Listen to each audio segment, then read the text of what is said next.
வணக்கம் நண்பர்களே. இன்னைய வீடியோ ஒரு இன்டோர் பிளான்ட் வளர்ப்பு பற்றினது தான். அது ஒரு கள்ளி வகை செடி. நல்ல காற்றில் உள்ள நச்சு வேதிப்பொருட்களை எல்லாம் நீக்கி காற்றை சுத்தப்படுத்தக்கூடிய ஒரு அருமையான கள்ளி வகை செடி. பார்க்குறதுக்கு க்யூட்டாக ரொம்ப அழகாக இருக்கும். ஃபுல் இன்டோர்னு சொல்ல முடியாது, செமி இன்டோர் பிளான்ட். அது என்ன மாதிரியான பிளான்ட்டு, அதோட வெரைட்டிஸ் என்னன்றதை ஃபுல் டீட்டெயிலாக இந்த வீடியோவில் பார்க்கலாம். வாங்க வீடியோக்குள்ளே போகலாம். இந்த கேக்டஸ் பிளான்ட்டோட பேர் ஹவாத்தியான்னு சொல்லுவாங்க. கேக்டஸ்னாலே முட்கள் இருக்கும், ஆனால் இந்த ஹவாத்தியா கேக்டஸ்க்கு முட்கள் எதுவுமே இருக்காது. நல்லா பார்க்குறதுக்கு குட்டியுண்டா வீட்டில் ஒரு ஜன்னல் ஓரங்களில் டேபிள் டாப்புகள்லாம் வைக்கிறதுக்கு ஒரு நல்ல ஒரு பிளான்ட்டு. இந்த ஹவாத்தியா செடிகள் எல்லாமே ஏரில் உள்ள ஹார்ம்ஃபுல் கெமிக்கல்ஸ் எல்லாம் ஃபில்ட்ரு பண்ணி காற்றை சுத்தப்படுத்தக்கூடிய தன்மை கொண்டது. இந்த கேக்டஸ் செடிகளுக்கு மண்கலவை சுத்தமாக தண்ணி தேங்கி இருக்கக்கூடாது. அந்த மாதிரி ஒரு மண்கலவையில் தான் இந்த கேக்டஸ் செடிகளை எல்லாம் நடணும். கேக்டஸ் செடிகளை நடுவதற்கு ஏற்ற மண்கலவின்னு ஒரு வீடியோ போட்டிருக்கேன். அந்த வீடியோவோட லிங்க் இந்த எண்டில் டிஸ்கிரிப்ஷனில் கீழே கொடுத்துருக்கேன். கண்டிப்பாக பார்த்துக்கோங்க. அந்த மாதிரி ஒரு மண்கலவையில் தான் இந்த கேக்டஸ் செடிகள், இந்த ஹவாத்தியா செடிகளை நடணும். தண்ணீருமே அடிக்கடி ஊற்றக்கூடாது. தண்ணி ஒரு 3 நாளைக்கு ஒருக்க, இல்லைன்னா மேல் மண் நல்லா காஞ்ச பிறகு ஊற்றினா போதும். டெம்பரேச்சர், அதாவது இதுக்கு ஏற்ற அந்த சன்லைட்டுன்னு பார்த்தீங்கன்னா இதை ஒரு செமி ஷேடான இடத்துல தான் வைக்கணும். ஃபுல் டைரக்ட் சன்லைட் படுற இடத்துலையும் வைக்கக்கூடாது, அதே மாதிரி சன்லைட்டே படாத இடத்துலையும் வைக்கக்கூடாது. ஓரளவு காலை வெயில் ஒரு 2-3 மணி நேரமாவது கிடைக்கணும். அந்த மாதிரி ஒரு இடத்துல தான் இதை வைக்கணும். ஹவாத்தியாவில் நிறைய வெரைட்டிஸ் இருக்குது. என்கிட்ட ஒரு 5-6 வெரைட்டிஸ் இருக்குது. அது என்னென்ன வெரைட்டிஸ்ன்றதை நேமோட காமிக்கிறேன் வாங்க. இந்த வெரைட்டி பேர் ஹவாத்தியா லிமிஃபோலியான்னு சொல்லுவாங்க. இதில் பூ கூட பூத்துருந்துச்சு.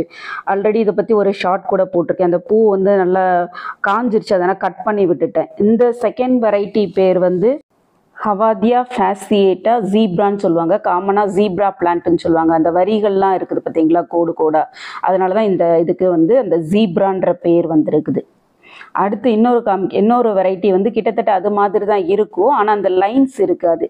இதோட பேர் ஹவாத்தியா ஃபேசியேட்டா. இதில் அந்த லைன்ஸ் இல்லாதனால இதுக்கு காமனாக ஃபேசியேட்டட்னு மட்டும் சொல்லுவாங்க.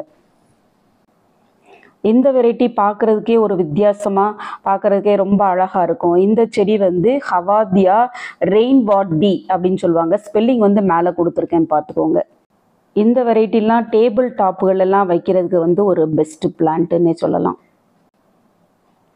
இந்த வெரைட்டியுமே பார்க்குறதுக்கு வித்தியாசமாக இருக்கும். இது பேர் ஹவாத்தியா ட்ரங்கேட்டா ஸ்ப்ளண்டன்ஸ்ன்னு சொல்லுவாங்க. அது ஒரு ஷேப்லெஸ்ஸாக ஒரு மாதிரி ரொம்ப டிஃப்ரெண்ட்டாக இருக்கும். இதுலேயுமே பூத்து இருந்தது பூவு, அது இப்போ நல்லா காஞ்சிருச்சு. இந்த செடிகளுக்கு எல்லாமே ஓவர் வாட்டர் மட்டும் இல்லாமல் ரொம்ப அண்டர் வாட்டரும் பண்ணிடக்கூடாது. அண்டர் வாட்டர் ஆகும்போது அந்த இதில் ஃப்ளஷ்ஷியாக இருக்குது பார்த்தீங்களா, அதெல்லாம் வற்றி ஒரு மாதிரி பார்க்குறதுக்கே லுக்கெல்லாம் போயிடும். இந்த கேக்டஸ் இதுக்கு ஒரு எக்ஸாம்பிள். இந்த ஹவாத்தியா பிளான்ட்ஸுமே வீட்டுக்கு ஒரு அதிர்ஷ்டத்தையும் ஒரு நல்ல ஒரு நேர்மறை சக்தியையும் கொடுக்கும்னு சொல்லி ஃபெங்ஷூயி எக்ஸ்பர்ட்ஸ்லாம் சொல்கிறாங்க. ஆனால் இதை தண்ணி ஊற்றாமல் செய்யாமல் நல்லபடியாக அதை வளர்க்காமல் ஒரு மாதிரி ட்ரை ஆகிடுச்சுன்னா இதோட யூஸ் ரிவர்ஸ் ஆயிரும். அதாவது நெகட்டிவ் எனர்ஜியை கொண்டு வந்துடும். அதனால் கண்டிப்பாக ப்ராப்பர் கேர் கொடுத்து வளர்க்கணும். கரெக்டான ஃபெர்டிலைசர்ஸ் கொடுக்கணும். ஃபெர்டிலைசர்னு பார்த்தீங்கன்னா இதுக்கு நைட்ரஜன் கண்டென்ட் அதிகமாக உள்ள உரம் கொடுக்கணும். காஞ்ச மாட்டுச்சாண உரமே 2 மாதத்துக்கு ஒரு கைப்பிடி கொடுத்தாலே போதும். அதில் நைட்ரஜன் வளம் அதிகமாக இருக்குது. அப்படி இல்லைன்னா என்பிகே 9:3:6 ரேஷியோவில் உள்ளதை 1 ml 1 லிட்டர் வாட்டரில் கலந்து டைல்யூட்டாக நல்லா மிக்ஸ் பண்ணி ஸ்ப்ரே பண்ணி விடலாம். அப்படி இல்லைன்னா ட்ரென்ச்சாக கொடுக்கலாம். இந்த ஹவாத்தியா பிளான்ட்ஸை நல்ல ப்ராப்பர் கேர் கொடுத்து வளர்க்கும் போது ரொம்ப நாளைக்கு இருக்கும். கேட்டால் ஆச்சரியப்படுவீங்க. இதோட லைஃப் ஸ்பேன் கிட்டத்தட்ட 50 வருஷம் வரைக்கும் இருக்கும் அப்படின்னு சொல்லி சொல்கிறாங்க. இந்த ஹவாத்தியா செடிகளுக்குமே நல்ல மருத்துவ குணம் இருக்கிறதா சொல்கிறாங்க. ஃபாரினில் மெடிசின்ஸ் தயார் பண்ணுறாங்க இல்லையா, அப்போ இந்த ஹவாத்தியா லிமிஃபோலியா இருக்கு இல்லையா, அந்த ஃபர்ஸ்ட் ஒன் இருக்கு இல்லையா, அந்த பெருசில் இருக்குது, அதோடைய இலைகளை அந்த எக்ஸ்ட்ராக்டை பயன்படுத்தி மெடிசின் தயார் பண்ணுறாங்க. ஹெர்பல் மெடிசின்ஸ் தயார் பண்ணுறாங்க.